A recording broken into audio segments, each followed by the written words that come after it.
Awesome. Okay, we're recording. So, how you doing today? I'm doing all right. It's a very nice day out today, and I'm wearing a long sleeve, but I don't care. You know, That's not really like super thick though, so it is. It is thin. It is. It looks very thin. Thank you. Yeah, it's. I don't know. I just wanted it to. Anytime I do like an interview or a podcast or anything, I want my style to come through.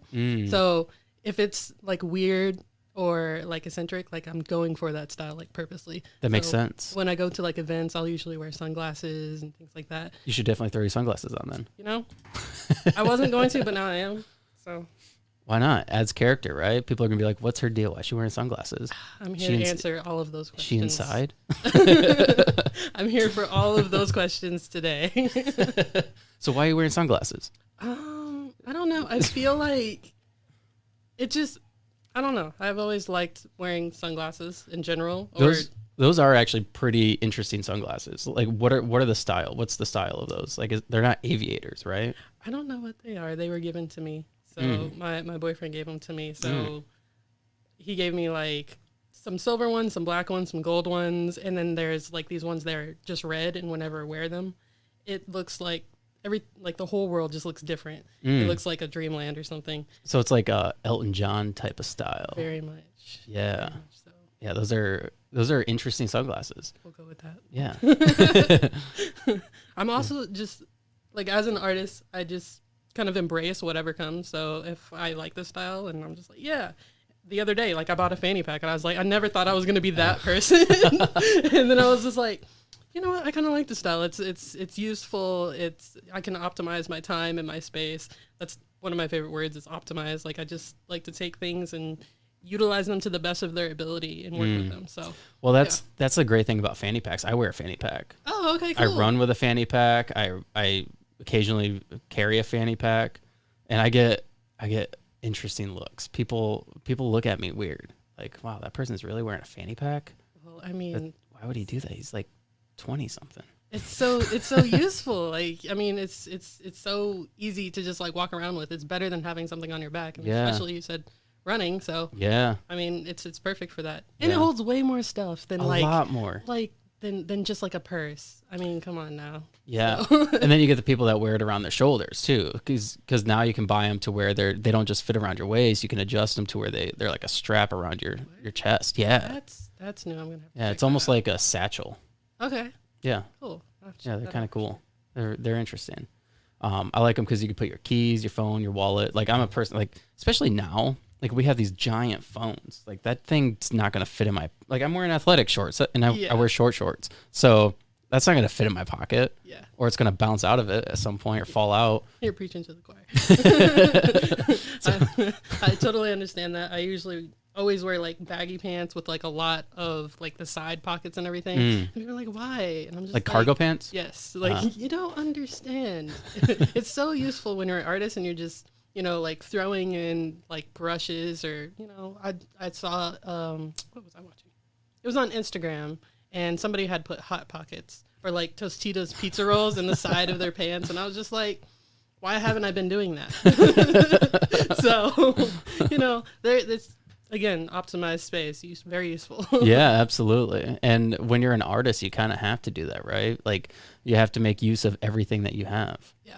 So it's super beneficial. Absolutely. Yeah, understandable. I see what you did there. So tell me a little bit about your art. Do you do this full time? Is this something that how long have you been an artist? Oh, that is always a good question because I mean I've been doing art for a really long time. So like even when I was a kid, like I think I did something for the bank and it was like this little piggy like a little piggy bank that I drew and like I won a prize for it. So I mean technically you could say it started back then, but I didn't really. How old were you? I don't know. It was when I was still going to school here in Lansing. I was going to Red Cedar. So that was probably like first or second grade. Okay. And back then I had gotten reading awards and like writing awards back then. But, then my family had moved and I didn't take my art seriously and I didn't really start painting because I would say that's probably like the main focus of my art is my painting. Okay. I didn't start doing that until I was like really think about it very often. Probably like 13 or 14. Okay. That's when I got into abstract. Mm. But as far as like illustration and design and designing websites, and because I consider that as art as well. Yeah. I started doing that when I was like 10 or 11, and I started just using Wix as I don't know, I just kind of got into it. I fell into it. And then I started falling into like robotics and different things like that. So Interesting. yeah, so That's interesting. It's kind of all over the place. I mean, that's cool though, because then you don't have like one specific thing that you're focused on. You can kind of branch out into all these different like areas. For sure. Now, what about it? Like, what about creating websites did you like so much? Is it like just therapeutic, or do you find, I mean, you mentioned that it's like artistic in a sense, which I also believe it is, because I suck at creating websites. It's not easy, and I don't consider myself an artist. So there's definitely a creative aspect to it. So what about it? What kind of pleasure do you get out of doing that? I don't know. I think I just started it. Like my very first client that I ever worked with was like this. I lived in a very small town in the country. Where'd you live at? I lived in Soddy Daisy, Tennessee, What? which is just outside Soddy Daisy, but which is just outside of Chattanooga, Tennessee. Oh, okay. So I lived in a very small town, and it was it was 30 minutes to the next door. We just had one road that went through the entire town. So I have so many questions. I do too, always. What was that like, going from Lansing to Soddy Daisy. Soddy Daisy. They actually used to be at war with each other. Really? Soddy and Daisy side. So they ended up coming together, and I would say so, probably, but I think there's still like that underlaying, like, we don't like you, and we're the Daisy side, and we're the Soddy side. What was the purpose of the war? I have no idea. I never really looked into history all that much. Should we look it up? I mean, we can. I just knew that I wanted to come back to Lansing, which I did. So when how old were you when you moved down there? I was, we visited when I was 7, and then we moved when I was 8. So 2002, exactly 1 year after the Twin Towers happened. So on September 11th? Yes. Wow. That's exactly when we moved. That's how I remember. That's crazy, because that's like one of those dates too that you always remember. Like, no matter what happens on that day, from that point on, like for years to come, you'll always remember like what you were doing that day, and then typically what you did every year after that. Mm-hmm. Yep. It's pretty wild. It is. It is. I think on that day I was at school. Like I said, I was going to Red Cedar, and they said like the towers had hit and everything, and that's when I ended up they kept me in school, because the school that I was going to, I don't know specifically what it was called, but it plays into my art actually. So the school that I had went to, it incorporated like a lot of different countries that would go there. So I don't know what kind of school that is called, but you had people from China that went there. You had people that were from Vietnam that went there. There was people like an immersion program. Yeah, very much so. So it was by East Lansing. So the main focus of what they taught us was about different cultures, and they taught us about the different music from different countries and the art from different countries. And they always had these festivals that were going on. And I think that had a huge impact on like my childhood and my development into what I do now, and just the vast things that I had learned and contributed to what I do today. So like I said, there's just like a lot of different things that I've done in my life, and I think that's kind of like where my art it fuses all of that together for sure. Yeah, I mean, your past definitely plays a part into the way you perceive the world and the way you express it through whatever you do, right? For sure. Yeah, and in anything and everything, in the way you dress, the way you talk, the way you interact with people, the way you do everything. Yeah. So it says, hold on, let me pull this up. Soddy, Soddy. Yeah. Dash Daisy. Yeah, I seen that. Soddy Daisy is a city in Hamilton County, Tennessee, United States. The population, history. Soddy Daisy is an incorporated city comprising the former Tennessee cities of Soddy and Daisy. It has frequently been noted on lists of unusual place names. Saudi Daisy was home to Hamilton County's first courthouse and government seat, Poe's Tavern. Mm-hmm. Is that like Edgar Allan Poe? I have no idea. No. The tavern, built in 1819, was the home of Saudi Daisy resident Haston Poe. In 1838, the tavern served as a way station for 1,900 Cherokees who were on the Trail of Tears. Whoa. That was a very big. Also, the Civil War was a huge thing in Chattanooga. I don't know as much history as I should, and I feel bad about that. But that was a huge thing.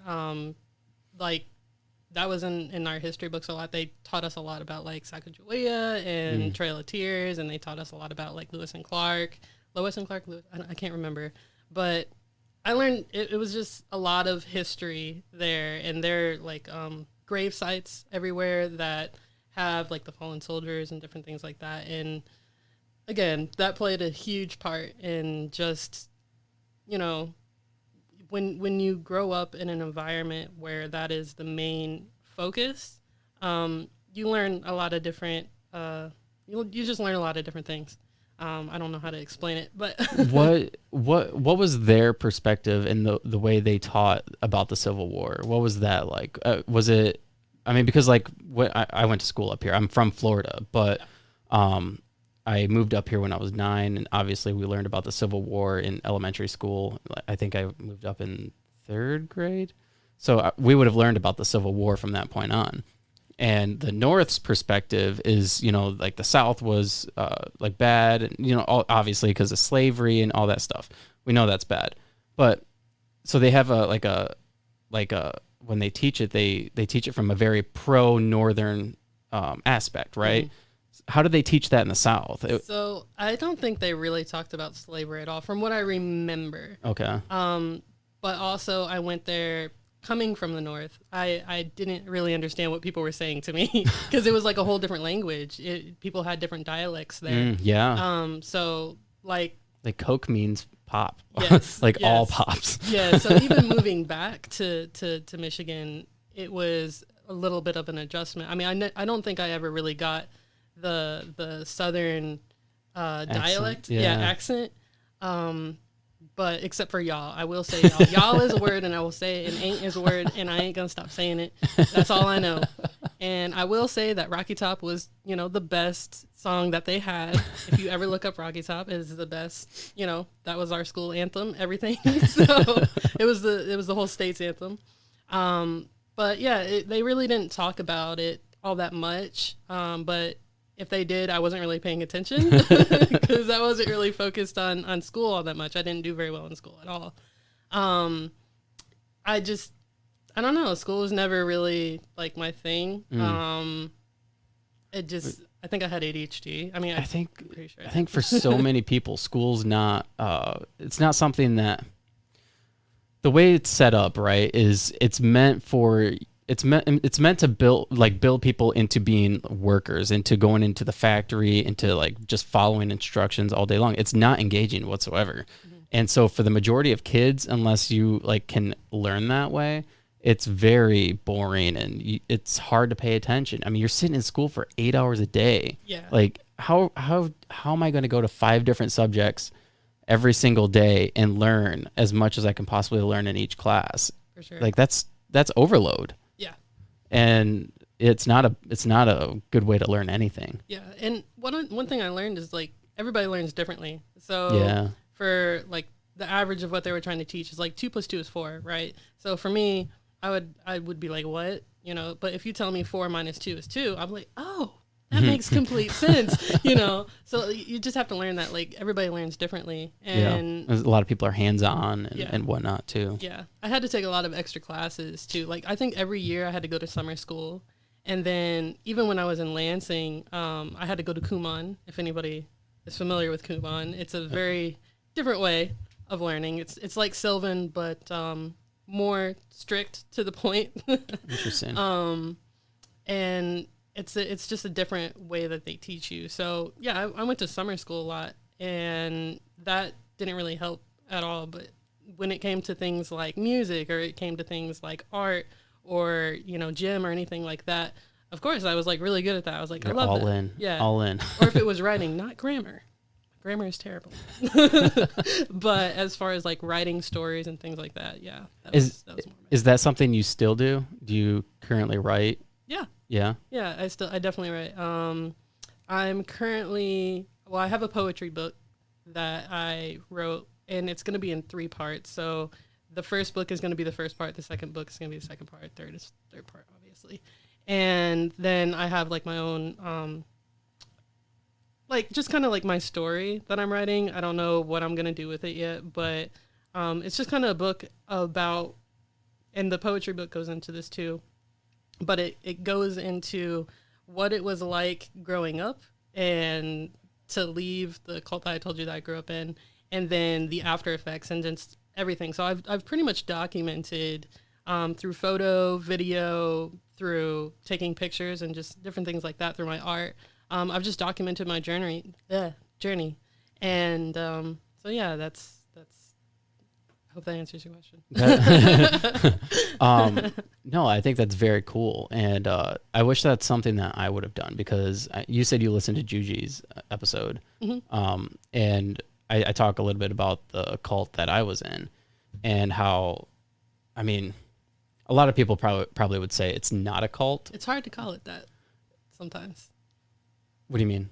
I think like the word cult, like when I was coming out of it, it was hard to call it that. It was hard to like even accept it as being that. Like being in it or coming out of it? Or coming out of it. Like when you're leaving it, if you don't know what that is, if you don't know what a cult is, like when you're deconstructing everything, it's, for some people, it's like a lot harder to say, oh, that I grew up in a cult. Like at first I used to just call it like, oh, it's a high control group, or like it was like this type of religion, but no, like it really was. And everybody has a different journey and experience with it and how they feel about it and stuff. But I haven't heard your story, actually. No? Yeah, I don't know your story yet. Well, I think like for a lot of people, when they hear the word cult, they think of like the David Koresh's. They think of what was that one where everybody drank the Kool-Aid? They think of that, and they think of all these extreme groups, but like cult-like mentality is just like a cult. Like it's like groupthink essentially, where everybody believes the same thing, and they try to persuade you to believe the way they believe. Yeah. And if you don't, then they almost in a sense try to control you or push you out. And for me, that's what happened. So it wasn't like an extreme cult or anything like that, where like the leaders like screwing everybody's wives or anything like that. But it was just more or less like women have to wear certain things. You cannot go to certain places. You cannot do certain things. You cannot listen to certain music, because if you do that, then you're of the world. You're not being religious, or you're not being what's the word I want to use? You're not being like godly. Yeah. So I guess like I can tell you a little bit about my story if you want, but I would like to hear your story. For sure. So you grew up Mormon. I grew up Jehovah's Witness. Jehovah's Witness. Yeah. My bad. Sorry. But everybody gets them confused. Like they are very similar. What are the difference? What is the difference? So Mormons, they tend to like, they are dressed up in suits, and they do come to your door, and they do the conversion, a lot of things. But like with Jehovah's Witnesses, wow, this is like my first time like really talking about this podcast. This is exciting. I'm excited. So so like with Jehovah's Witnesses, it is one of those things, like you're not really considered a witness unless you get baptized into it. I was raised in it, so I was born in what they consider a born in. So my mom was one, my dad was one, and like my grandma was one. And you kind of just, they believe in like that God's name is Jehovah, right? And that Jesus is his son. So they're two separate things, right? And then the Holy Spirit is separate from all of that. So deconstructing all of that was very hard to like to like put them all in one. Like, ooh, that was hard. But they do believe that like everybody in the world isn't going to doesn't know about like that you're supposed to live forever on earth, right? Is one of the biggest things that they talk about. And then Let's see here. I don't know. I haven't thought about it in quite a while, but my story is I started realizing things about it, about like certain freedoms. And I did what they called wake up. So I woke up and I was like, this is not where I want to be.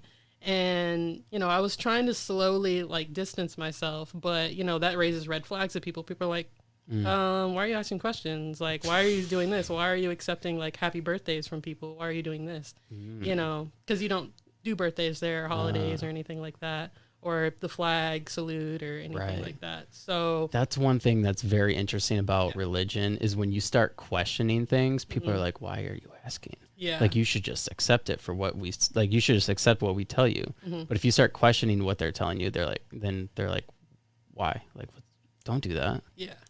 I remember that like in Sunday school, we would, and that's the thing, like, it's important to like when, especially for young people, like to ask questions. And I remember being in Sunday school, I was probably like some sort of youth age. I don't remember how old I was or anything. But the youth pastor would be teaching us something, and then people would ask questions, and you could tell that like they would almost they wouldn't like it. They wouldn't like it's almost like pushback in a sense, but it's not. It's just asking questions. Like I remember one of the things that they would say, and they wouldn't blatantly say it, but by saying like, what we teach here is the truth, and what other teachers or other churches are teaching isn't the truth. So it's like almost like everybody else is a false teacher. And well, why is that? Like, do they believe the same thing? Well, don't question me. Why would you question me? Yeah. It was like, I don't know. It's a huge problem. Yeah. I think it's really big on like, they were really big on like, even if there was like news articles that came out, they'd be like, that's apostate literature. So that's the big word that they use. It's like apostate. That's apostate. So like even what I'm doing right now, like talking, like that's considered somebody who's an apostate, right? So what is the definition of apostate? So they have their definition, and then they have like a dictionary definition. So their definition is somebody who is following basically Satan, the devil. And somebody who is going out of their way to create problems, and with them, you're supposed to avoid them at all costs, not talk to them, or anything like that.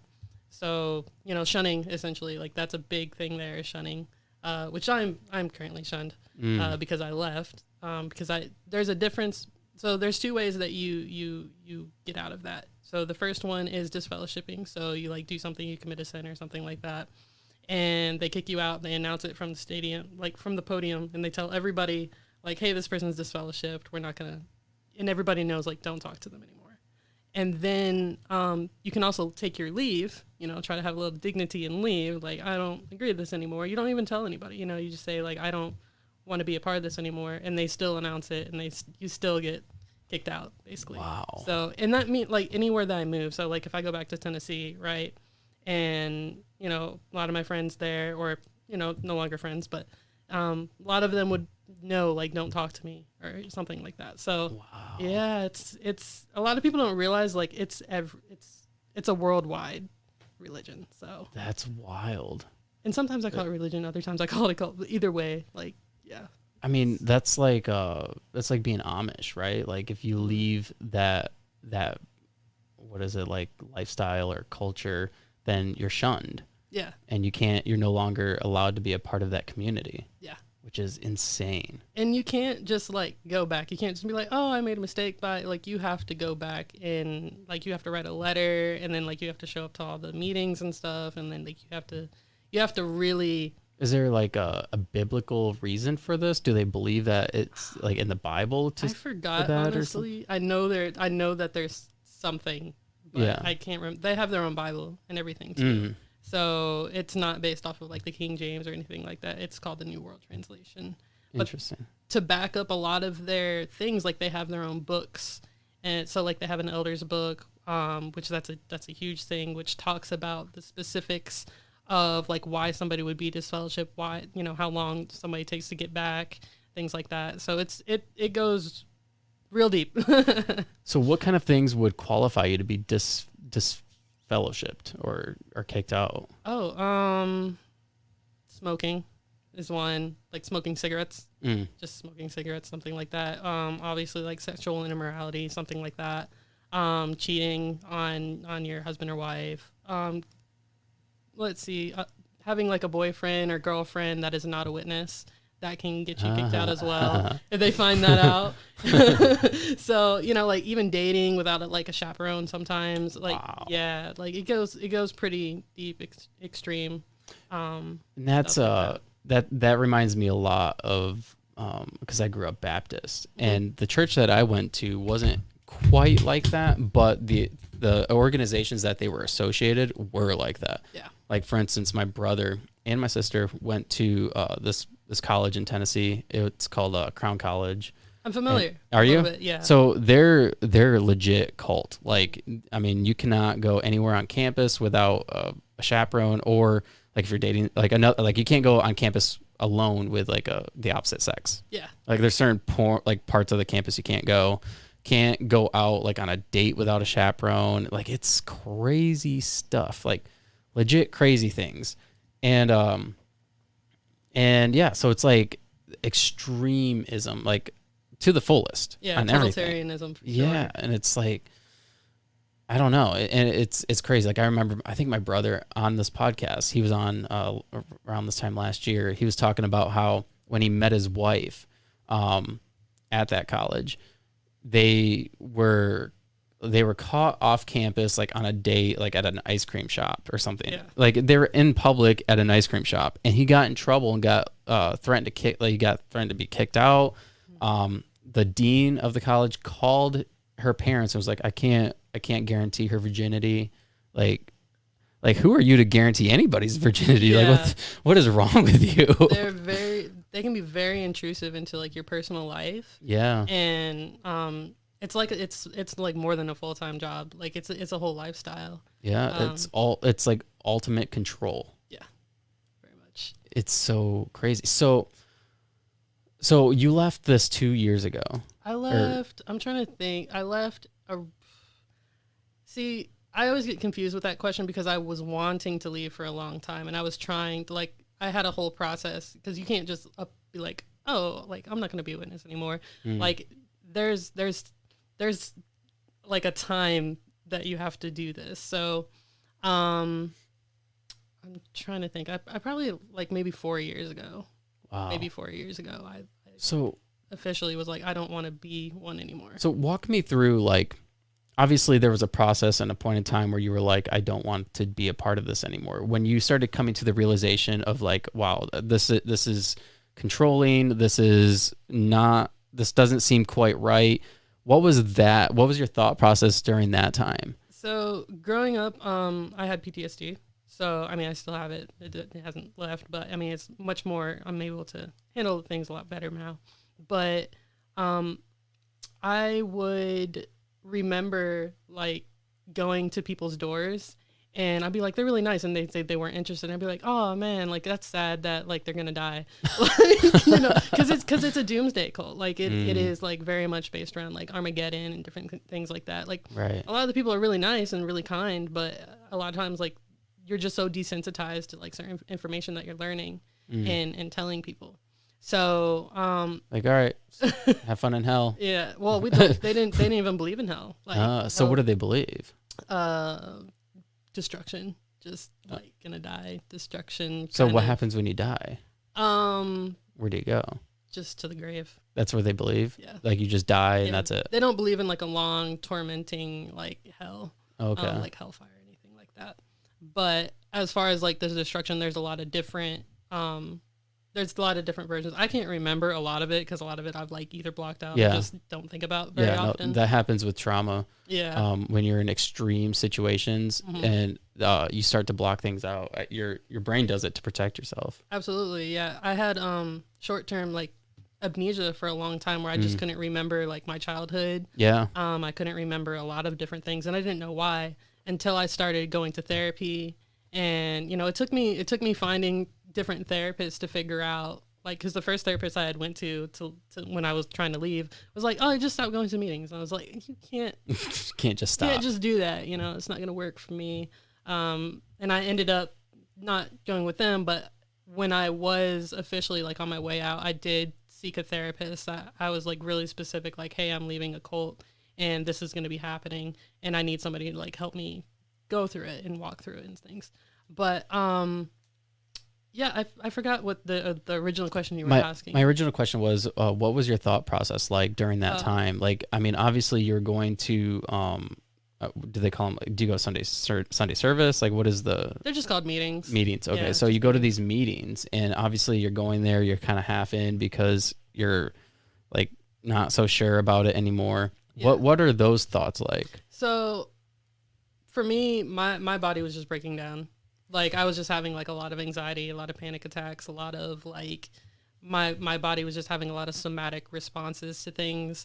And at one point I couldn't speak, like literally like my voice would not let me talk. And I ended up developing spasmodic dysphonia. It's where sometimes you'll hear like older people have it. It's where they talk and they can't like get their words out. So I was developing that. And so it started getting me interested in like more neurology and neuroscience and like how our nerves work. But that gets into later. But my thought process was like, I need to leave this.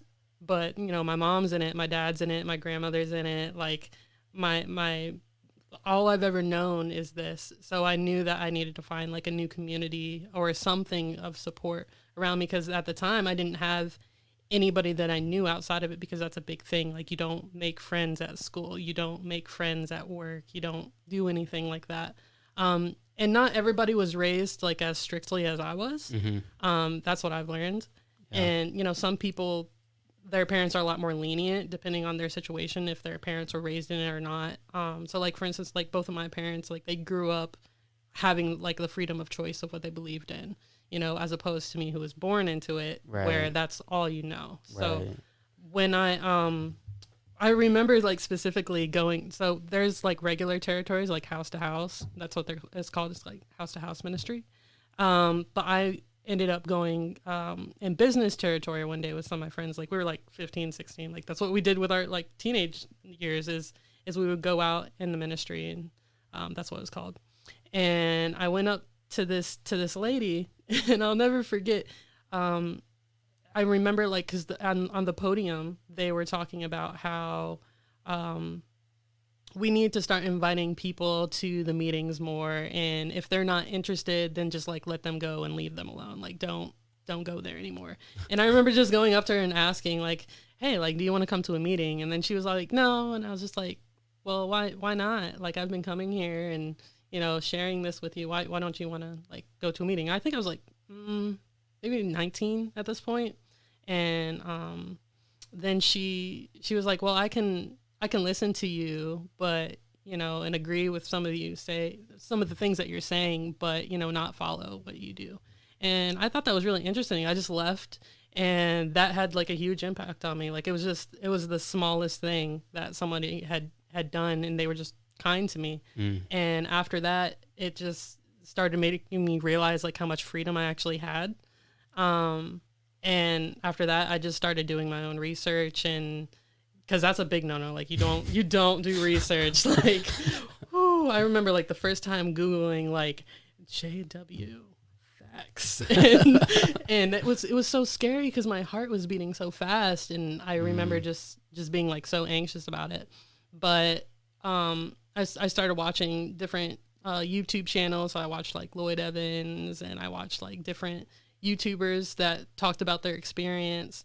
And over time, I just slowly started, you know, when my birthday would come around, I'd be like, oh, I'm like 25 today. And like, I would let myself be excited over it.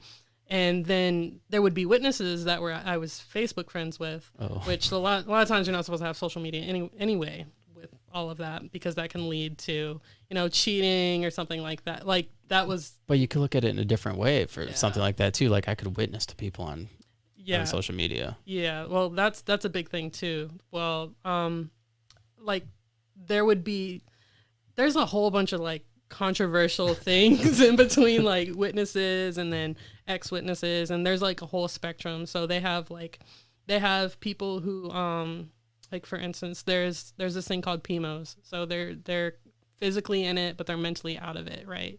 And there's people who are POMO, which are physically out of it, mentally out of it. Like there's a whole thing of people like who don't want to be there, but are seeking help and support, but they don't know how to ask for it, or they don't, they're in situations that make it very hard to leave. So in the Jehovah's Witness. Yeah. Interesting. It's a lot deeper than like a lot of people think it is. But yeah. So. That's crazy. That is like legit crazy. Yeah, I mean, when you're talking about this, I can like, as you're telling me like the different, like you're breaking down the structure of it. I'm like, yeah, that reminds me a lot of like growing up Baptist. Like it's a lot of the same type of mentalities, and a lot of the same like concepts, just maybe some different terms. Yeah. Like with the whole like going door to door thing, like that. I think it was called what did they call it? It was like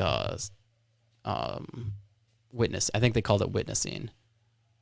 I don't remember exactly. I know what you're talking about though. I got along with a lot of Baptists. Yeah. Like there was a lot of people that I've talked to that were either Baptist or Mormon, and they say like they dealt with a lot of similar things, but it was just different terms, and things that people would use. Especially being down south, right? Like Baptist is huge down there. Southern Baptist is a huge thing. Like I was born Baptist, I'm gonna die Baptist. Like that was the most popular thing I heard when I would go to the doors. We're like, all right, cool. Like you do you. Baptist is like one of the interesting ones because you have like Southern Baptist, and then you have like what I was a fundamental. They call themselves fundamental Baptists, and they're pretty extreme. Southern Baptists are pretty lenient on a lot of things. Like they listen to more, or they like sing more gospel type of music, and they're a lot more relaxed on the way you can dress and stuff in church. But yeah, being a fundamental Baptist is insane. I can imagine.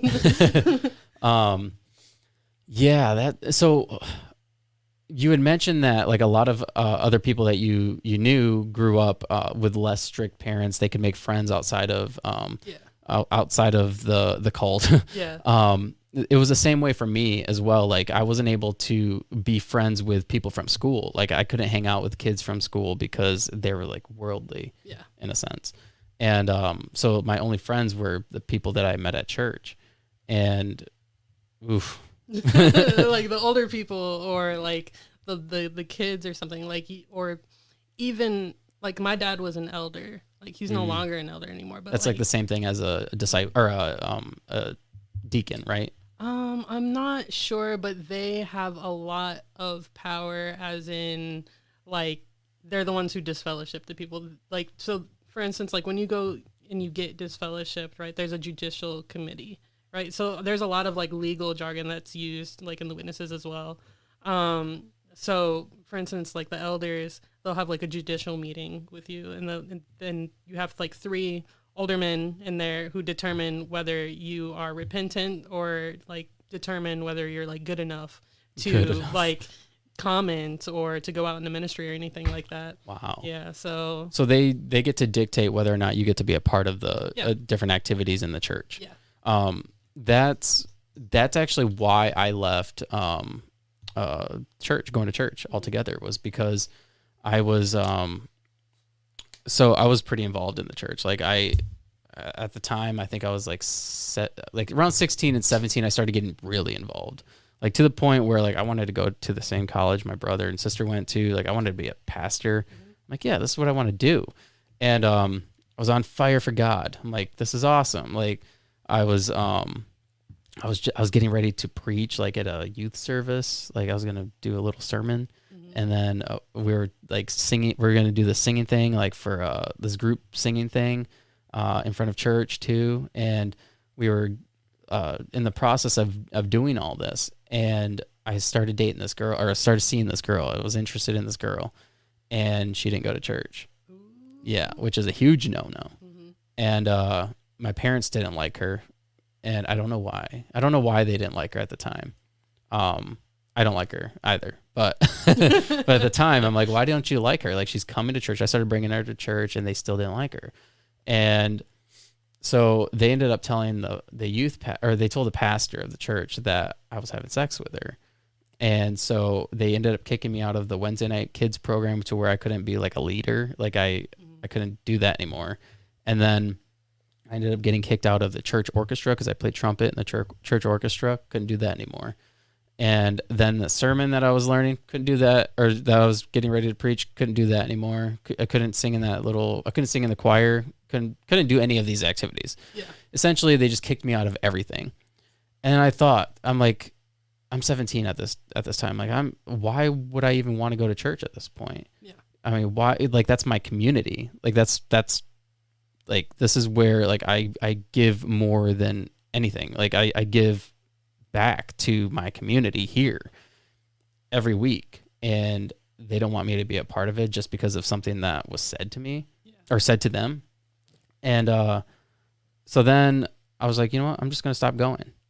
And so I just stopped going, and my parents were furious. They were like, every morning or every Sunday morning they would they're like, all right, we're going to church. I'm like, I'm not going. And eventually I just started scheduling myself to go to work at that time. And I would wake up before everybody woke up, and I'd go to work. And I worked at McDonald's at that time. And I just stopped going from that point on, and I haven't been back since. But I found that to be extremely hypocritical and that was one of the determining factors for me, was because my adopted mom was extremely abusive to me, and she ended up getting kicked out of being able to be a Sunday school teacher to 3rd and 4th graders. Well, during that process, she was abusive to me, went to jail for abusing me, and then during the process of her being on probation, they're like, yeah, you can't be a Sunday school teacher. Well, then after she was done with probation, they're like, yeah, you can be a Sunday school teacher again. And I'm like, so it's okay for her to abuse children and to be able to go back to doing that, but because I'm quote unquote having sex with this girl, then I can't do any of these things. I'm like, that's hypocritical. Like, I don't want to be a part of this. And so I just stopped. And if anything, it pushed me to have sex with her, because I wasn't having sex with her. Exactly. It's like, well, F it then. Like, I'm just gonna do whatever I want anyway. Exactly. It's, I don't know. Like, the whole idea of it's just, I don't know. It's something that it definitely, it changes your life, and it changes your perspective. Like, once you do get that freedom, once you do like realize like how much, how strong you actually are, how resilient you are as a person, and like what you can actually do. Like, for instance, like when I was growing up, like I would be really good at sports, right? But I couldn't ever pursue those things. So one big thing about like the witnesses is that you can't bring any like pride or anything to yourself. Like you have to be very humble. Like you can't bring any glory to yourself. It all goes to God, or it all goes to the elders. It goes to the pioneers. It goes to, the different elders. Yeah, the people elders that are in charge. Yeah, why would they get the glory? Because they're doing like the work, right? They're doing the work. They're doing a lot of, a lot of it like doesn't make sense. And even after I got kicked out, like I would still go back. Like I would be like, go back and like ripped up jeans and like with tattoos, and just be like, because at the time, like, well, still, like my grandma, like she was like, I'm not going to talk to you anymore because of this. And like, you knew what you were doing, even though like I made a decision to get baptized when I was 10. So child baptism is a big thing there. And all because of that one decision that I had made, me just leaving. So like, for instance, I had cousins that also grew up in it, but they never got baptized or anything. So, and they're out here like doing everything possible, but they're allowed to keep talking to family, friends, and everything because they never made that like decision to get baptized.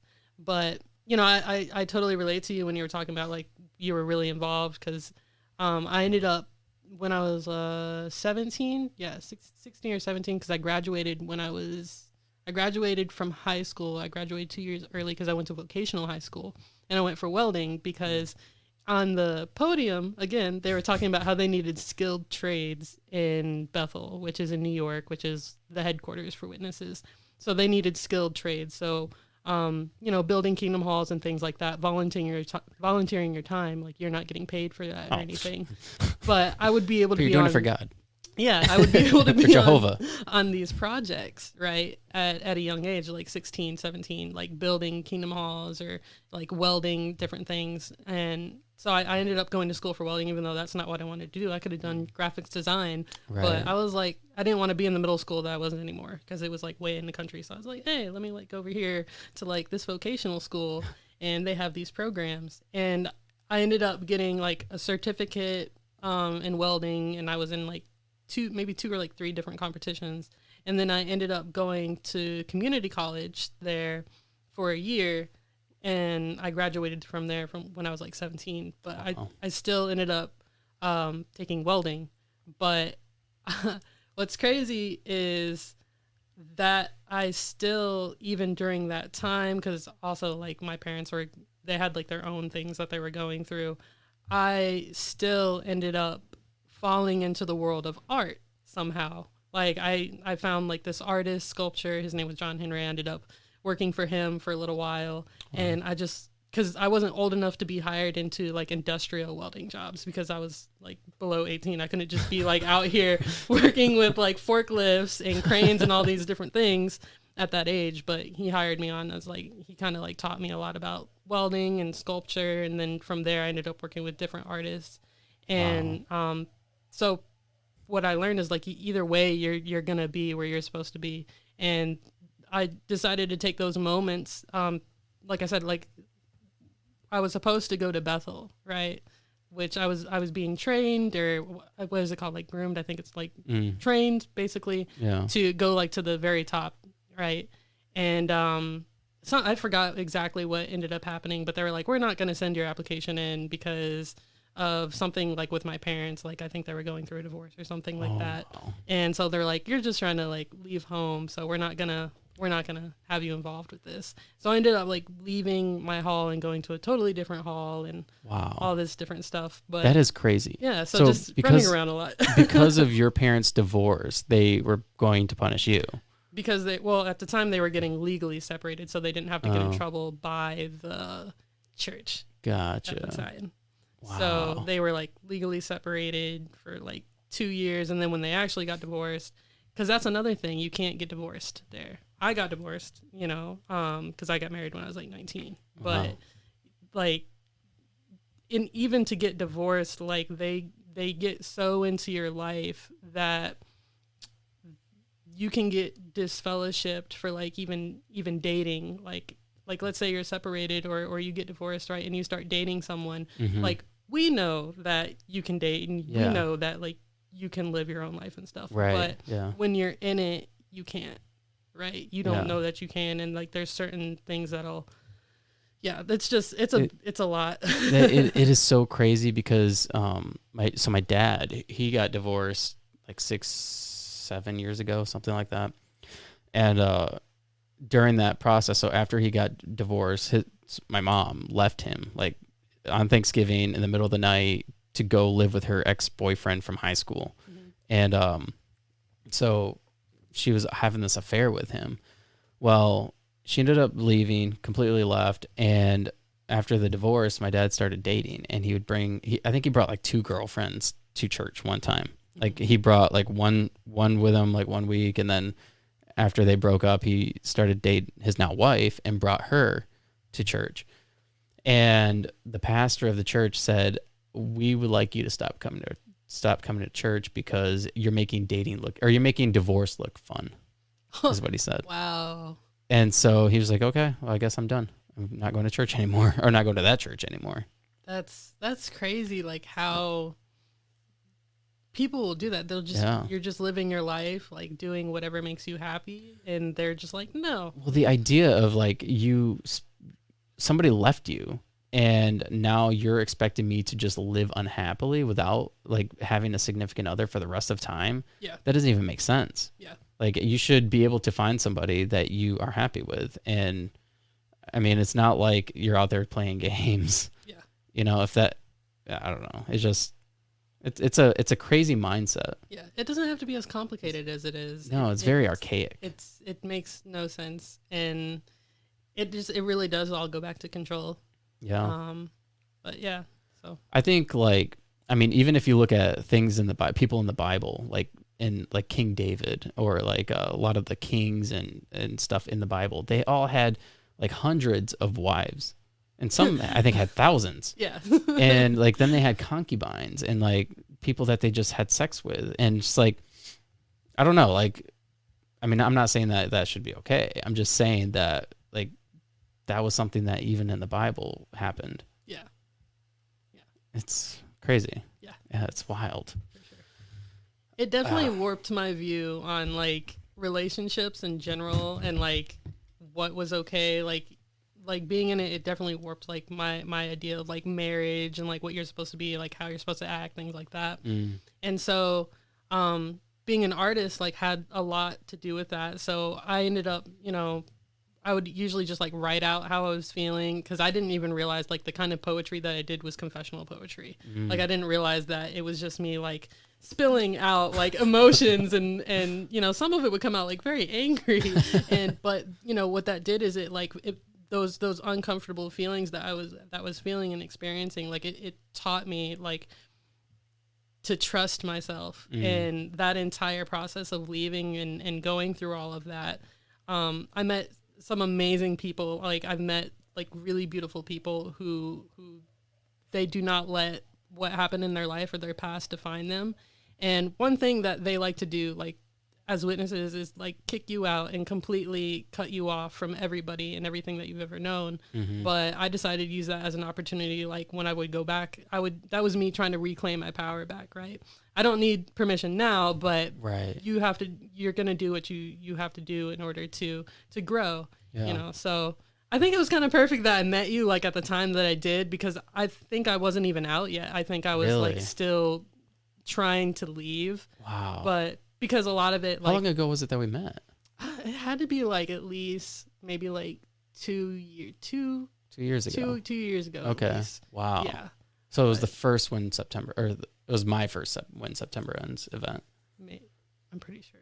I don't know how long is I've been back in Tennessee, because I lived in Tennessee. Like I moved back to Tennessee after I moved back like in 2018. I moved back to Lansing, and then I moved away again for like a year, and then I came back. So it was like 2021. Yeah, I came back in 2020. Okay. Yeah. I didn't start this podcast till 2021. Okay. Yeah. So it was that year. It was probably 2021. Yeah. Wow. Yeah. That is insane. A lot happens in 2 years. Yeah, absolutely. Yeah. So when you were leaving, obviously your grandma like kind of dissociated you from the family a little bit. Oh yeah. What was the family like? She kind of went out of her way to make sure like even people that weren't witnesses, like, don't talk to Hannah. Like, Really? Don't do this with Hannah or anything. Oh. And so, a lot of it, like, you would be angry, like, if that happened to you, but for some reason I was just like, okay, I'm just going to do all this on my own. So I went through my divorce on my own. I went through like everything that I was going through, on my own, so, I ended up, like going to her door one day. I was like, I'm not going to talk to this family anymore. Like, I don't want to be a part of this family anymore. But like some of her sisters and stuff, like they'll still call me every now and then, or like they'll send me like a message every now and then, but I'm just like, Now, when they do that, can they get in trouble for that? If you're witness, yeah, that's another, you can get disfellowshipped if you're talking to somebody who's disfellowshipped. Wow. Like me talking like this, like there's a difference between like somebody who's disfellowshipped and somebody who's an apostate, like going out of their way to tell about their experience and stuff. Right. So if somebody was like talking to me, they could get in trouble. So have you ever had anybody reach out to you, be like, hey, what's it like on the other side? Yes, I have. I've had a few friends who they wanted to leave as well, and they'll just call me like out of the blue. They'll just be like, Hannah, like, I want to leave, and this is a very hard process, and how do I do this? And I have friends that like we went through the entire process like together. Like they got disfellowshipped and everything, and they had to find their own set of friends, and so it's there's a lot of support out there, but at the same time, there are people who are still like very angry and bitter about their own experiences that have happened, which they are totally justified to have. But me, I want to be like a safe place that people can come to, and I try not to judge the situations. Yeah. So like, for instance, like with I see. Like, I don't even want to say like certain people because I don't want them to potentially like be put in a situation where they don't want to talk about things. Right. Like, so Right. it can get really complicated. So I just try to focus mostly on like my personal story. Yeah, no, absolutely. But yeah, you can definitely like get in trouble for that. And it's sad. It truly is. Like, it's really sad, but Yeah, it's like we're going to like put the fear in you to where you're essentially silenced. Yeah. Where you can't talk about it because if you talk about it, then now you have this giant punishment coming. I think it's called the fog, the fear, obligation, and guilt. Yeah, that's what it's called. They use a lot of that, a lot of triangulation, a lot of. I would highly suggest like anybody who is trying to leave something like that to learn like CBT therapy or to learn like anything that has to do with critical thinking, because that'll teach you like how people think and how people are trying to like, I don't know, like how they can like control you and stuff. So to just be aware of it and learn. Yeah. Yeah. So since you've been out, one thing that is very common with people that have been in cults or have been in like a situation like that is it's very easy for them to fall into something else, like another like group think type of activity, like whether it could be anything. I mean, it could be like the whole like becoming a yogi and like fully going into that, or like becoming like this mystical person, or coming like whatever it is. Is that something that you find yourself struggling with at all? Or do you look at things like you had just mentioned critically, like from like a critical thinking standpoint? I think it would have been easy for me to fall into something like that, but because I knew I was leaving, like I went to therapy I went to behavioral therapy instead of like just a talk therapist. And I didn't realize like there was a difference. So it really taught me like how not to fall into something like that again. But that I've also heard that as well. Like that's very popular to fall into something where you believe like, oh, this didn't happen, but you fall back into that because it's familiar. It feels comfortable. It's something that feels very. Well, it gives you like a sense of community. Yeah. And like you have this belief now again. Yeah. Like you have this belief once again. And I've seen it happen to people that I like, and I think it's unfortunate. Yeah. Like, what are you doing? Yeah. That's also a cult. Yeah. I think it takes a lot of self-reflection, and it takes a lot of time to like sit and think about like, what am I doing? But fortunately, like I think I was always one of those kinds of people who was like, I never like fit in, and I kind of was always weird, like a little bit different than everybody. Yeah. And I learned to be comfortable with that, and I think that also contributed to like why that I wouldn't fall into that. But I think at first when I did leave, I think I was trying to do that a little bit. Yeah. But well, you also have a way to express yourself, which is very important, because when you can express yourself, then you're not going to necessarily let other people control the way you think. Absolutely. And the way you do things, because you want to be fully expressive. Mm-hmm. So I think that's also very beneficial for that. Yeah. Yeah. Having something that you allow yourself to go as far as you possibly can with it. So like, with my art, I completely push my limits. Like I'm like, I don't like how this looks, and I could just like get rid of the canvas or like paint over it. But I was like, no, I'm gonna continue to see where this goes. And I think I've done that like in general with my life, is like, even though this is uncomfortable, I'm going to continue to do this. I'm going to see where this goes. Right. I like that. Completely painting over it. Yeah. And I think just from doing that, like I've learned like a lot. So different techniques in the way that I paint. A lot of times it's like a meditative state. So a lot of times I'll just be painting and I'll be thinking about my life, or depending on the music or something that I'm listening to is how I'll paint. So, or poetry or whatever it is. I'm really enjoying hearing you talk, because I feel like your mindset is almost a lot like my mindset, in how like you've handled your past and how I've handled my past. They're almost exactly the same. Mm-hmm. Like you don't let it define you. Mm-hmm. Like you definitely like seem to have moved past that, but it's part of you and the way you've become and who you've become, and you're using it as a way to like propel yourself like even further, and as a way to like express yourself. And like, you're not letting it define you, but you're letting it kind of define, like, I guess, your success of like a place that you came from. Creating my own definition. Right. Yeah. I like that. I like that a lot because I feel like that's what I've done as well. Yeah. I think it takes a lot, like I said, of self-reflection and Yeah. Getting uncomfortable, like you Yeah. had said, like being uncomfortable and being in positions that you don't like at all. Yeah. And then realizing like, well, I don't like this spot that I'm in. How can I change it? And what can I do to get out of this spot? Yeah. It's super important because I mean, how old were you when you moved out on your own? You were married at 19. Yeah, I was married at 19, and so I'd say 25. I'm 28 now. 26. 26. 26 is when I was on my own. On your own fully. Yeah. But you were married at 19. Yeah. So I was married for about 7 years. Wow. So, yeah. And so I feel like I have so many questions. It's like for me, one of the things that was super important for me in like I guess forming who I was as a person was moving out at 17. I moved out at 17 after that whole incident with the church. Well, I actually take that back. I'm sorry. You're fine. I was on my own, but I was like at my friends' houses or like laying like on their couches and things like that. Like I was doing that until I was 19. So like 17 as well. Okay. To 19. And then I got married. And then I was like officially on my own, like at 25. Okay. No, 26. I'm sorry. I keep forgetting that I turned 28 this year.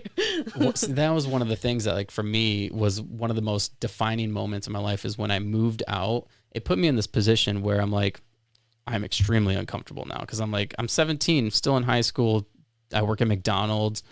I don't know what's going to come of my life. Like I told you before, I plan on going to like a Bible college. Like, what am I going to do now? And so it forced me into this position of like, well, I don't want to be here for the rest of my life. Like, I don't want to be working at McDonald's forever. I don't want to be living in Charlotte forever. Like I want to actually do something with myself, and I want to use my story to impact other people. How am I going to do that? And so just like over the years, it just allowed me to kind of develop myself, and it forced me to like grow up and learn responsibility, and just kind of put me in this place where like I'm constantly uncomfortable with the position in life. So like, how can I get out of there? And finally I did. And I think that for so many people, like so many young people today, like, they don't have those positions because people are moving out way older. Like they're not moving out younger and younger. Kids aren't even driving now. And so they don't have these like sense of freedoms. They don't have. And for me, that was like one of the biggest things I wanted when I was younger, because I was so tied up in the religion where I wanted freedom. I wanted to be able to have a license. I wanted to be able to go out with my friends. I wanted to be able to go do things and being like growing up in that environment, I couldn't. And so that's all I wanted when I was younger, was freedom. Yeah. And then you realize when you do move out that I have all the freedom, but now I don't have like the money or the resources to do anything. So now I need to figure out how to get that. Yeah. And I think that for a lot of people, that's one thing I tell like so many people that are, like 18 or they just graduated high school. I'm like, you need to move out. Yeah. Because like there becomes a certain point where like you just start butting heads with your parents, and you want to be your own person. They want you to be the certain person, and you just need to move out so that you can develop who you are. Yeah. I definitely think that my dad had a huge influence on like me becoming like more independent as well. Because like even though he's not elder anymore and he's still technically one, but still like he encourages me like to live the life that I want to do, especially like with my art. Like he's seen like my struggles through school and everything that I've been through. And, like he used to have his own gym and stuff too. So like he was like a power lifter and bodybuilder, all that good stuff. Who'd take me to like different shows and things. Very cool. Like even though my parents were strict, like he still would take his time, and he had his own like hobbies. So like cars and lowriders and that whole entire culture. Like he taught me a lot about that in music. But I mean, I think because I would watch him work out, like he would push himself to the limit. I think I also learned like the same mindset. And I think that working out in general, I need to do more of it. But I mean, I love working out. I love swimming. Like that's probably like my favorite thing. It's really good exercise. Is it teaches you like to push yourself beyond what you think you can do, like mentally. Right. Like whenever you're running, I don't know if you've ever heard, is like the difference between just like sprinting and long-term running is what's it called? Like not long-term running. Distance running. Yeah, distance running is you keep your eye like fixed on a specific goal, right? And it kind of like blocks out everything around you. So anything with exercise, it just, I don't know, it fires certain parts in your brain, which that gets back into neuroscience again. Yeah. It's like when you start learning about like how the body works, you start realizing like, oh, like I was always meant to do this, or like, oh, like this is something that I'm just naturally adept to do, you know? So and then you start to realize too, like how many people don't actually push themselves that far. Like there's so many people that don't have that capability. Sometimes it's just a little more. It doesn't even just have a little to be more. like a huge thing, just like 5 minutes, 2 minutes. Yeah. Yeah. I'm training for a marathon. Okay. And so I've been running a lot. And actually I'm supposed to run 16 miles today. Wow. I haven't done it yet, but I'm going to. I'm sorry. And yeah, I know. I'm not looking forward to it. But that's one thing, because like my training program, it has me running long runs on every Sunday.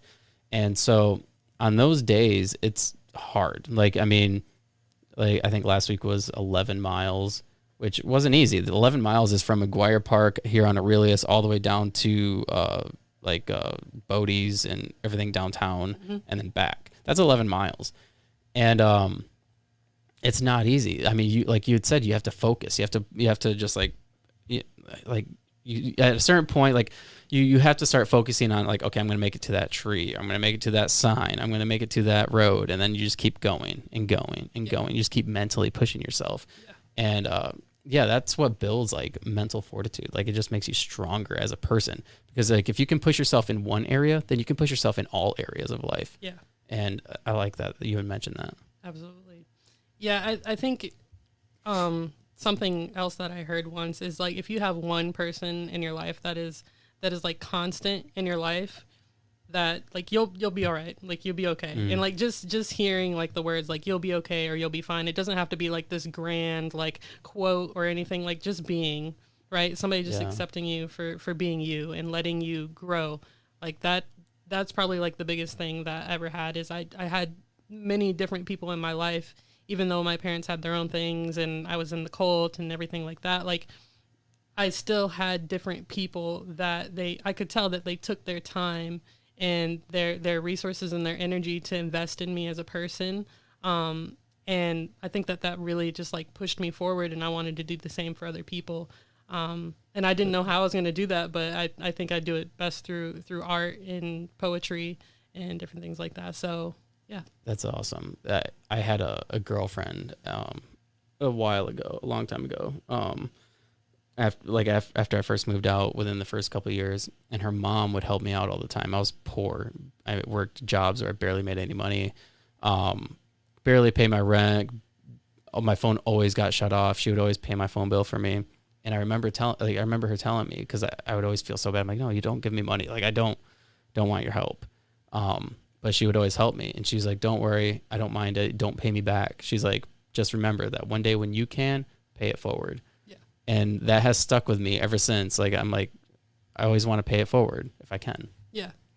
Yeah. It's those little things that people do. And definitely like accepting help from people, like, especially as an artist, it's like, oh, you know, that's such a popular thing that like artists are starving. But like when you do all that you can for your purpose or whatever you're passionate about, like the right things align and the right things come to you that are supposed to be there. And the right people are going to see what you're doing, and they're going to support you along the way. Yeah. So that definitely have learned that many times. Absolutely. Absolutely.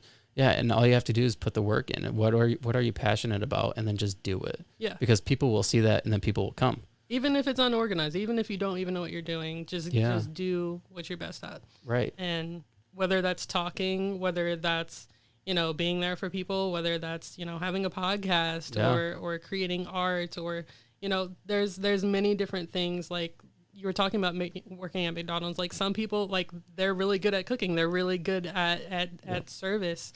in customer service or hospitality. I worked in the hospitality industry for quite a while. Like I was a night audit for Hilton, and that's how I would like kind of travel around and like stay in like different hotels or something like Very that. cool. So yeah, just I'd say like just do whatever makes you happy, because I mean you never know what experiences you're gonna have. You never know what people you're gonna meet along the way. But if you're constantly doing something you don't want to do, and you feel that every day, like this isn't for me, this isn't what I want to do, like do not be afraid to go outside of that, because that one thing that you do may be the very thing that you had to do to get to where you're actually supposed to be.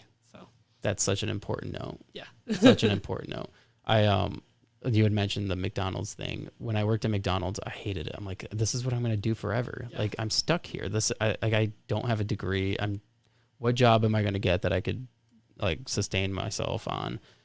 I guess I'm going to have to like work my way up at McDonald's. But like looking back, like it's definitely not one of those jobs where you're like, I don't look at it like I don't look down on it. Like it's not like, oh, you work at McDonald's, like, well, you suck as a person. You haven't made it anywhere in life. Yeah. I met some of the most amazing people at McDonald's. Like I had some of the best times at McDonald's. That was one of the most fun jobs I ever had. Mm-hmm. I loved it.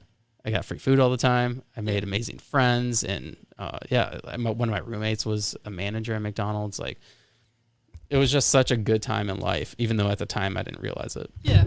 Yeah, so. For sure. I think that happens a lot with like different situations in our life. It's like the things that we're going through, like later on we'll look back at it and be like, oh, you like that in this way that it wasn't good for me, but in another way, like I've grown from it. So like, yeah, one thing that, oh, go ahead. No, I was just going to say it's such a defining thing. Yeah. Like it could be such the most defining thing in your life at that time. Yeah, absolutely. Yeah. Just like in school, like I got bullied a lot in school. I didn't like being at school, but the things that I was interested, the people that I met, I liked them for a reason, and I liked what I was learning about different subjects or different things for a reason, you know, and realizing that it was all like leading me to where I'm supposed to be today. Or I choose to look at it that way, because not everybody's going to have the same perspective as you about their past or about their present or about where they're going in life. But just know that like you're the one who kind of gets to define what that is. And I kind of talked about this a little bit before, is like I had PTSD growing up. So a lot of that came with different symptoms that I did not understand. So I had disassociation at times where, you know, or depersonalization, derealization. I'm not sure if you're familiar with those terms. No, I'm not. But it's like you don't feel real at times. Like you don't feel like your hands are real. You don't feel like where you're at is real. You kind of just go blank a lot. What is that? Why is that? I haven't done like as much research as I would want to, but disassociation is something that people are more familiar with. So like for instance, a lot of times people with ADHD, they get that. So like when something like traumatic happens to you, you can go back to that time. It feels like you're actually there. Right. Yeah. So sometimes I'll be like, what's happening right now? Like what's going on? Like, you know, you'll be in the middle of having like a flashback or something, and you might be crying or something, and then just out of nowhere, you're just like, what's happening? Like, what's going on? And that's like your brain trying to relax. It's trying to like keep itself, it's trying to calm itself, you know, its system. So I had to learn a lot of like different things about like meditation and like what to do. Cause even when I would get jobs and stuff, before I was a full-time artist, I would work places and I would just be working. It'd be a normal day, and just out of nowhere, I would just start disassociating, and I would be like, oh, like, where am I at? What am I doing? Like my arm would just stop working. Wow. Or my leg. So I had to learn that a lot of it was different symptoms that were coming together as well that were happening. And so I started like painting all of that out. So that was one thing that had got me out of a lot of the symptoms that I was having, was like either painting what I was feeling, or, you know, I remember there would be times where I couldn't move. Like I just wouldn't want to move. And all I could do was like take a pen and just scribble something or just paint something. And over time I started working on my motor skills with that. And so I was like, I wonder like what's actually happening in my brain, what's actually happening with my body when I'm doing this. And so I just started studying more and more, and that gets into more what is it called? Neuroplasticity.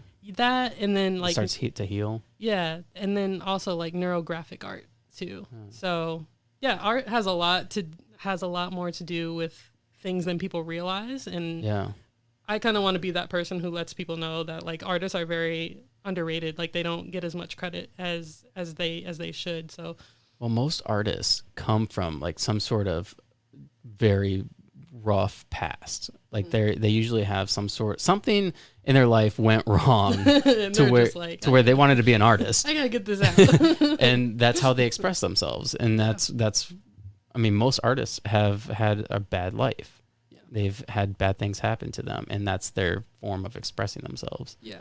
And it only makes sense that when you talk about how whenever you had those moments, you would start to draw or scribble like that, it would slowly start to kind of heal you, right? In a sense, is what you're saying. Yeah. And that only makes sense. Mm-hmm. That because you're forcing yourself into this rhythm. Yeah. And then do you have those flashbacks or moments now? Yeah, I'd still definitely have. I mean, PTSD I have CPTSD, which is complex post-traumatic stress disorder. So PTSD, a lot of people think it's, people who just go to the army and get that or the military. Yeah. And I mean, that's not necessarily true. You can have many different events happen to you. With CPTSD, it's a lot of events that happened over time that contribute to it. And because it's complex, you don't always know what symptoms are going to come up. So I may be fine for like, but, a lot of it is just becoming more aware of it, becoming aware of like your symptoms and what's going on and what's happening. So like, for instance, there's the disassociation that I was telling you about, then the depersonalization, not knowing who you are. That could be another thing as well. Oof, that sounds scary. It is a little bit scary. So, a lot of my work, it dives into identity work as well. And a lot of my art and stuff, it's very vulnerable. It can be very vulnerable, but it's a process and it's a journey, and I'm not afraid to go through it, because for the longest time I was kind of afraid to like share that and be like, oh yeah, this is about like this part of my life. Right. It's like, no, like this is what I'm supposed to be doing, and be proud of it. Don't push that away. Because like I said, you'll find support from the right people.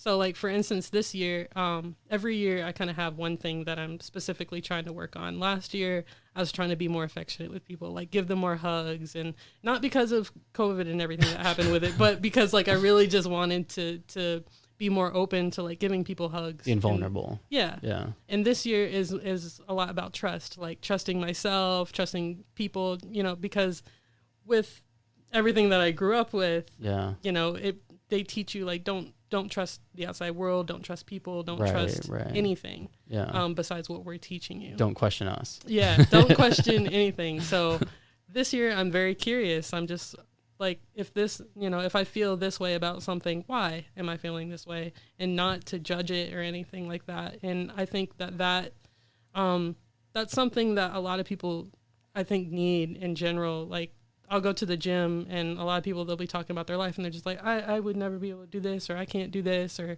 I hear a lot of artists say like, I can't do this, or I'm never going to be an artist. I'm not creative. I don't know how to draw. But it's like, why not? Like, everybody has something that they're good at. Everybody has something that they're creative and that they can expand on, that they have no idea that can be something that, like for instance, I also like music, right? But I play piano, but I told my dad, I was like, I just want to have this as a hobby. Like, this is just going to be a me thing. I'm not going to do anything else where I'm, sharing it with everybody else. So, I think everybody has something that they're good at. You just have to find it. Yeah.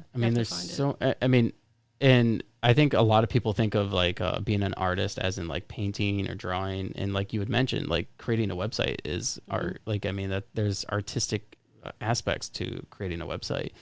Making things out of wood, that's welding. That's another. There's so many things that are creative, that aren't necessarily like mainstream, like considered art. You know what I mean? Like like you can't go to a gallery and see it or something.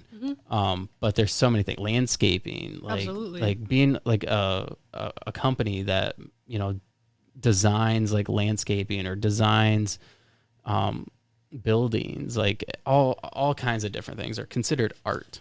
And being able to find that and get good at something like that is super beneficial for mental health and everything. Yeah, I always tell. Oh, go ahead. No, you're good. I mean, that was one of the things that was super important for me when we bought this house. Is like I didn't know how to do anything, and I think I've talked about this in other episodes with other artists. But like learning how to like do things like the stonework on the front of the house or the stonework in the basement, I did all that.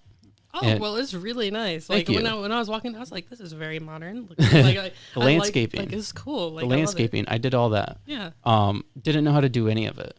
But like just having this image in my mind of like how I wanted it to look and then being able to just put it like out, like being able to be like, yeah, this is exactly how I pictured it in my mind. That's art. Like being able to like take a mental image and then make it come true. Yeah. That is art. Yeah. Because you created something. Yeah. And absolutely. yeah. Even the way that we talk, the way that we speak, the way that we express ourselves, it's all art. And I feel like I've dedicated like a lot of my time to just learning about creativity and art in general. Yeah.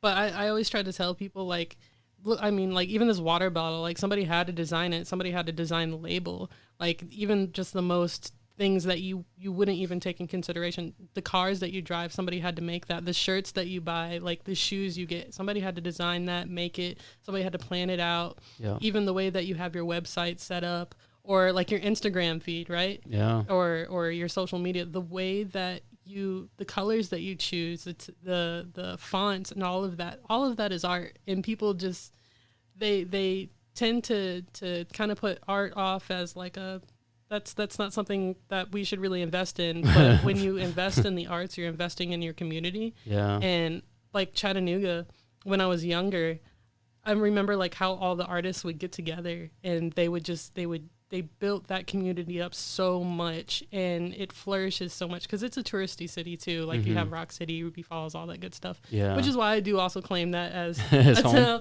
You know, I claim that as my second home. So shout out to my Chattanoogans in Chat Town. But you know, I you know, being in Lansing now, it's like I see that happening here too. It's like the arts is really building here, and the community of artists. I love how they get together and they do things, and they're always very supportive of each other. So I think that that's super important for anywhere that you go, and I just want to be a part of it. So Yeah, well, you are, right? You're in it. You're doing it. You're doing it full time, and I think that's most every artist's dream to be able to do what they do full time. Because I mean, most people don't like having a 9-to-5 job. Yeah. You know, it's not fun. It takes away from your ability to be able to focus all your energy into something you really want to do. And so being able to do something full time, even like if it's not like it's not as glamorous as what people make it seem, right? Like like being a full-time artist, people are like, "Oh, that's so awesome." I'm sure you're just loving life, but it comes with its struggles. It comes with being broke. It comes with being like having to hustle and sell your work and do shows and and just promote yourself. Like it's all you. It's all on you. And I mean, you have a community behind you, but at the end of the day, it's still you. And so there's a lot of struggles that come with it. And I think most people long for it, but they also don't want to put the work in to do it. And so when you're able to do it, like somebody like yourself, then that's one of the most satisfying things ever. I think the most important thing to like know as an artist is you don't have to be starving, number one. And number two, like know your value, know your worth, know your value, and don't take any less. Like if you want to price a certain piece at a certain range, like do that and don't take any less, because you put a lot of your time and your energy and your life into that piece, and whatever it is. And even coming up with shows and things, like sometimes people will tell you like, oh, you know, I wouldn't pay more than $500 for this, or I wouldn't pay more than like $200 for this, even if it's a small piece. But you wouldn't tell that to Pablo Picasso, you wouldn't tell that to Jackson Pollock, you wouldn't tell that to Basquiat, you wouldn't tell that to any of those people. And, you know, everybody has a story, and, you know, you know, there's a lot of artists who they're just very humble about their work because of like what society has told them that they have to be about as artists, and that's not true at all. But I mean, in general, art, the art community, it can be controversial. But I mean, if you don't play into that, like for me, like I don't play into it. I just kind of do what I do, and that's it. That's like, what you need to do. I don't accept any less. Like I've worked very hard to get here, and you know, so and just keep yourself surrounded with people that encourage you and keep you wanting to do what you're doing already.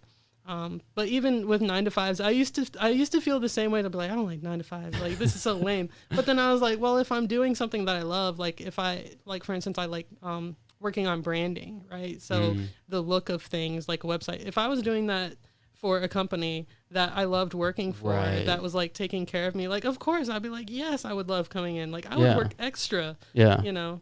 And I love how like the idea of that is because I've been seeing on Instagram a lot. I forgot what it's this one quote, and it keeps saying that's like it had something to do with like 9-to-5, but if you are doing what you love, you're gonna work more at it. And I used to think that, you know, having your own business, you know, a lot of times you have a boss who's like, you need to do this, you need to do that.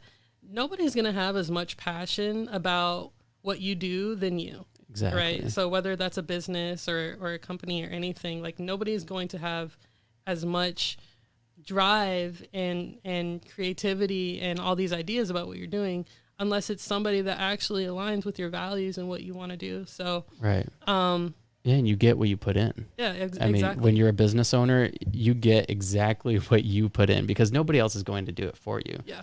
And that's one thing that, like, for me doing this podcast, it's now a business too. But it's just me. And so like this podcast is just exactly what it is. Like if I'm not putting in the work, then it doesn't happen. Absolutely. And so I think that's one of the most important things. Like when you are a business owner, just you need to work hard. I mean, because if you are a business owner, I would hope that you're passionate about what you do, right? I mean, because at that point, it's not really work. Yeah, I mean, it can be work, but there's work aspects to it, obviously. But like when you're a creative person, obviously it feels more like work when you have to do like the business side of things. Yeah. It's like I'm more of a creative person. Like I think creatively. So like the business portion of everything, I'm like, I don't want to do that. That's boring. Yeah. Those menial tasks. Yeah. No, I don't enjoy that stuff. Yeah. But I think also knowing your like strengths and weaknesses in what you do. So like for me, priorities, like I have to have time slots for me to rest, or I have to have time because I know that I'll go all day doing something and then I'll like run into burnout and be like, oh dang, like I really should have given myself like that day off or something. Right. Even if it's on like a random like midday a week, right? But it's like you have to know like how much you can handle and how much you can't, like, and you know, setting time aside to prioritize, to have that balance. Yeah. And realize that like if I'm growing from this, great, right? But at some point when you stop growing, when you're just like, I don't want to do this anymore, like, you know, have it's also important to have like friends around you that are also working towards goals, because that's going to push you to like keep doing yours. To have a exchange of ideas between the two or three or however many friends you have. Yeah. But to be building on something together, I think that's really important. There's a phrase that you surround yourself with people that are more successful than you, because then you will, like, I can't remember exactly how it's worded, but you'll want to be as good as them. Yeah. So then that they'll only elevate you. Yeah. I wish I could remember the quote. I've heard one, it's more like hustle, but it's like surround yourself with like 4 millionaires and you'll be the fifth or something like that. It's like surround yourself with people who are doing what you want to do, and it's going to motivate you. It's going to, like, it can't, like, you become who you're around a lot. That's exactly what it was. It was you're only as good as those you surround yourself with. Yeah. Which is true. I mean, because if you're hanging around people who don't have the same ambitions or goals, then your ambitions and goals start to just kind of waver. Yeah. You start like feeling like, oh, I don't want them to think I'm better than them. So then you stop talking about it. Like you stop talking about your goals and your ideas. And I've done it. I think we've all done it. And it can be a killer of dreams. I think everybody should have like a business at one time in their life. Definitely. Even if it's just like something really small that they're doing, like just try something. But every business is big. It's like, I don't like how they say small businesses, because I feel like that's a type of wording that like keeps you thinking that you're small when it's really not. Like running a business is very hard. Like trying to find healthcare or trying to like get all the same benefits that you would at like a 9 to 5, having like that retirement or things set up for yourself. I think when they say small businesses, they refer, when I think of small businesses, I guess I should say, I think of like a local like place. Like, I mean, obviously they're not small businesses, like, but they are like comparative to like a giant business. Like let's say like a Walmart compared to like a mom and pop like grocery store or something like that. Like they're obviously smaller, but where was I going with it? Oh yeah, so like when I think of small, I think of like local. That's what I think of. Okay. I don't necessarily think of like these giant places. Oh. I don't know. I guess I just think about it that way. I think I just have to in general. But I see what you're saying, that like it's a giant task to be a business. Yeah. And so it's not a small thing to do. Yeah. It's a pretty big thing. Like pretty big choice to make. My home, that's where my studio is, and then I have an office, right? But like I have a 2-bedroom like home, and then I have a basement. Like my basement is my studio. But I have to think about it as this is my studio and this is my office. If I were to think about it a different way, like it would be very overwhelming, right? Right. But also like knowing the things that I try to take all the tasks that I don't want to do and I just do them all in one day. And I was like, I'm going to have a bad attitude about this. I'm going to not want to do this, but I'm going to do it anyway because I have to. And then I have days where it is my day off and I feel like working that day. And I'm just like, okay, I'll do this and I'll take tomorrow off or something. But that's the cool thing about having a business. It's like when you have a calendar and you have things set up for yourself and you allocate time for yourself, you can rearrange those things. Yeah, right? absolutely. So, and it's important to make sure you do that because I mean, so many, like I'm one of those people, like I don't take any time off and it's detrimental to creativity, to everything. I mean, I'll get burned out to where I just like, if I don't have a podcast or something, I'll just not do any podcast stuff. Like, cause I'll do so many where I'm just like, I just don't want to do any, I don't want to like edit. I don't want to upload. I don't want to do anything. And it's a problem because like you need to learn to take time off. You need to learn essentially take a vacation, like take a day off here and there, like allow yourself to enjoy life a little bit. Yeah, definitely. Being an artist, sometimes you don't have the money coming in that you want. That's very true. And this is hard to say, but I had to learn that like even in those moments when I don't have something coming in, like to be grateful. Like I'm grateful that I'm alive. I'm grateful that I can create. I'm grateful I can do this. As much as like it's like I said, it's justifiable to be angry about certain things and things not working out, but making myself get through that moment, letting myself feel that, it has taught me so much about what I can handle and what I can't. And so it takes me out of that scarcity mindset. It takes me out of like that lack mindset, and it puts you into that like pushing forward. That's actually where one of my favorite pieces, momentum. I always talk about momentum all the time. I remember being at the gym and like I was disassociating. So that like when I drove to the gym, right? And I did not want to go that day. I was like, I do not want to do this. Do not want to go. And I went in anyway, and I was like, I don't care if I'm here for like 5 minutes, 15 minutes. I don't give myself a time limit when I'm there because it's very much like a meditative place for me. So whether I'm just walking around the hallways or I'm swimming or I'm going to the actual like weight room or something, like I try to be as present there as possible. Like I'll have my phone with me, but it'll be on do not disturb. And I give myself that permission to just have this completely just for me. Right. And through that, I've met some really great people. And I remember like I was in the middle of my divorce and I was going through all this stuff. And it was like the same people that I just kept seeing at the gym. And they kept saying this word like momentum over, and I didn't even know what that word meant. I was like, what's momentum? They're like, you're just building momentum like to where you're supposed to go. And I was like, okay. And then I looked up the word and I was like, oh yeah, that makes a lot of sense. And then I ended up making that piece, and it's one of my favorite pieces now. It's like, Wow. I ended up making like a whole collection around that, which talked about like balance and what I learned through balance and just the different things that I've observed from learning about that. So. Well, that's one of the things too about being an artist is some of the best things come from like hurt and pain and just like times of suffering and being in moments where you're just struggling. Yeah. But like when you can get through that and create something amazing, that's when the best pieces come out. Yeah. Generally. Yeah.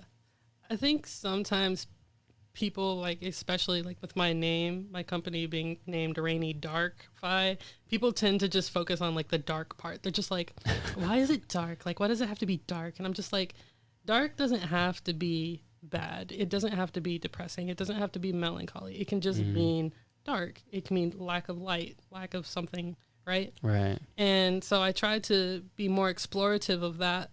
And I just think of it like shade. Yeah, like, exactly. Like it doesn't have to, there doesn't have to be this judgment on it. And so I try to lift that judgment off of it and help people to realize, like, look past, like, for instance, one of my biggest emotions that I dealt with growing up is like anger, right? Like why, like anger is a very, it's a passionate emotion. Like you're just trying to get out whatever you have to get out. And a lot of times anger is just a cover for sadness, and sadness is just a cover for wanting to be seen or wanting to be heard, wanting to be understood, right? Yeah. Wanting empathy. So it's like, if I would have never painted what I did, if I would have never explored that, or because that, like, I have a painting called Anger, and I made it like when I first started painting, and I've had it like through all the places I've moved, like throughout my entire life, it's always stayed with me. I don't even remember how I made it. I don't remember the type of paint that I used or anything like that, but it's one of my favorite pieces, and it's taught me so much about myself throughout life. And so going back, because when I had amnesia, I forgot my technique to paint at one time. So when I went back, I would look at the piece, because a lot of my pieces are, well, most of them are abstract. So a lot of times it doesn't have a subject. It doesn't have like it doesn't have a face on it. You know, it doesn't have like landscape or anything like that. It's just, it is. But over time, I go back and I look at it and I was like, oh, I was probably going through this when I made this, or I was going through this. And what did that teach me? What do I think now about it? And I can go back and I can look and see how much I've grown from it. So I think a lot of times, like, my life is just mostly like growth. I just like to observe the things around me and learn something from it. That's amazing. Yeah. That's amazing. Hannah, we've been going for an hour and 37 minutes. No, that's crazy. I know. Like usually like when you get like an hour in, that's when the podcast like gets good. And so I should probably like start setting aside time to like sit down with somebody before, like just talk for an hour. Yeah. And then just start the podcast from there. But yeah, I got to wrap this up. Understandable. But thank you for doing this. This was a lot of fun. Is there anything you want to promote or talk about before we completely end it? Sure. We were talking about Opportunity Arts before. I'm actually going to be hosting a poetry show with them every third Thursday of the month. So starting this month on July 20th, I will actually be hosting a poetry show at the Micah Gallery. It's in Old Town, and it's going to be it's going to be through Opportunity Arts. And they're also just in general like a really great company to go with. Mike is awesome, and he's always taking care of all of us. So shout out to Mike and all that he does for us. So awesome. Well, thanks for doing this. I will have your website in the links and or in the show notes, and the link will be there. So yeah, go there, check it out. Awesome. Thank you for the opportunity. Absolutely. Thank you.